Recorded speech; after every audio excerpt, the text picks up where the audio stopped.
Hello viewers, সবাইকে take day পয়েন্টে স্বাগতম। আজকে থেকে আমরা পাইথন কোর্সটি শুরু করব।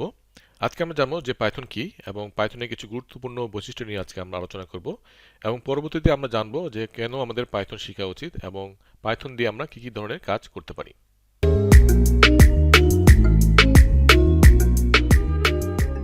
পাইথন হচ্ছে একটি ইন্টারপ্রেটেড হাই লেভেল ও জেনারেল পারপাস প্রোগ্রামিং ল্যাঙ্গুয়েজ। এখন আমরা একটু বোঝার চেষ্টা করি যে এখানে ইন্টারপ্রেটেড হাই লেভেল আর জেনারেল পারপাস ল্যাঙ্গুয়েজ বলতে আমরা কি বুঝি।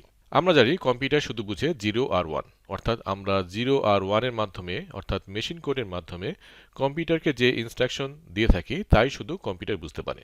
এর জন্য আমাদের হাই লেভেল প্রোগ্রামিং ল্যাঙ্গুয়েজকে মেশিন কোডে পরিণত করার জন্য প্রয়োজন হয় একটি ট্রান্সলেটরের।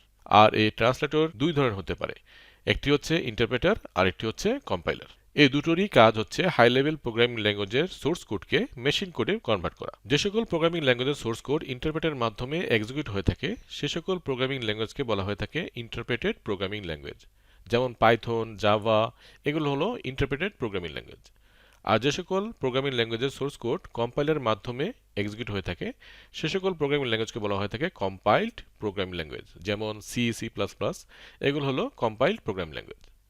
ইন্টারপ্রেটার আর কম্পাইলারের মধ্যে মূল পার্থক্য হলো ইন্টারপ্রেটার কি করে, ইন্টারপ্রেটার প্রোগ্রামিং ল্যাঙ্গুয়েজের সোর্স কোডের প্রতিটি স্টেটমেন্টকে লাইন বাই লাইন রিড করে আর এক্সিকিউট করে।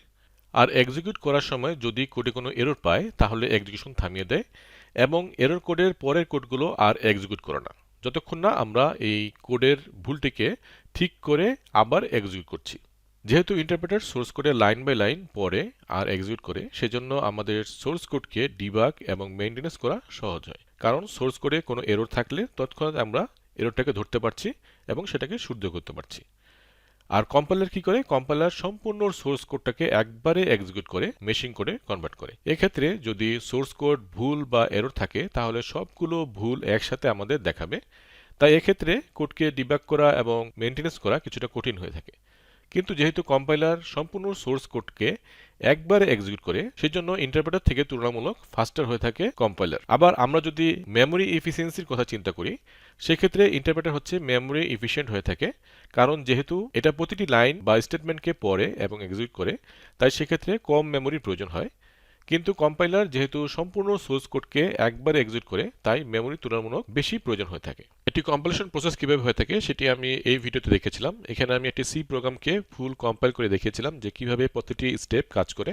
সেখানে কিছু ইম্পর্টেন্ট কনসেপ্ট ছিল যেমন অ্যাসেম্বলার, অবজেক্ট কোড, লিঙ্কার এই সকল বিষয়ে। সো যারা এই কনসেপ্টগুলো ক্লিয়ার করতে চান তারা এই ভিডিওটি দেখে নিতে পারেন যে একটি ফুল কম্পাইলেশন কিভাবে হয়ে থাকে।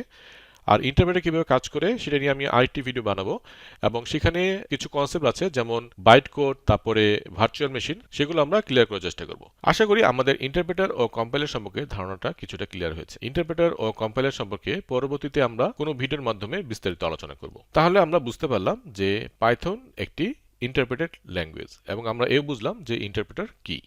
নেক্সট ভিডিওতে আমরা বোঝার চেষ্টা করব যে হাই লেভেল প্রোগ্রামিং ল্যাঙ্গুয়েজ কি এবং লো লেভেল প্রোগ্রামিং ল্যাঙ্গুয়েজ কি এবং এদের মধ্যে ডিফারেন্সটা আমরা বোঝার চেষ্টা করব। সো দেখা হবে নেক্সট ভিডিওতে। আজকের জন্য আল্লাহ হাফেজ।